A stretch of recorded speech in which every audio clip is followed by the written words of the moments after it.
The Superhero's Test. Book 1 of The Superhero's Son. Lucas Flint. Published by Secret Identity Books. An imprint of Annulus Publishing. Copyright Lucas Flint 2016. All rights reserved. Contact Luke at lucasflint.com. Cover design by Demonza.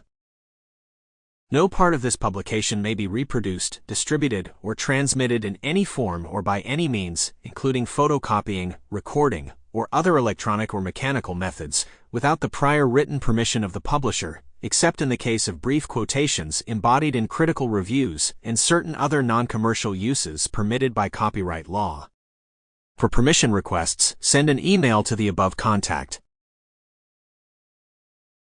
Chapter 1. My mom always said that I have a strong arm, but I always thought it was just one of those things that moms say to their sons, at least before I punched the local school bully through the cafeteria wall with one blow after I lost my temper. Maybe I should back up a bit and explain how I got to this point. Maybe something happened along the way that gave me my superpowers that would explain how I got here. Dad always says that whenever you find yourself in a mess of a situation, retracing your steps can help you figure out how you got into it in the first place, so I'll do that. My name is Kevin Jake Jason, and I am 17 years old and an only child.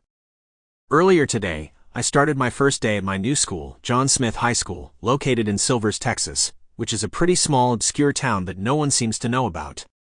My parents and I moved here from New York City during the summer because it's supposed to be cheaper, but I think Dad just wanted to get as far away from my mother's parents as possible. I didn't really want to move, but I decided to roll with it because I've always liked cowboys and westerns, and thought Texas girls might be cuter than New York girls, or that's what one of my New York friends who has family in Texas told me anyway.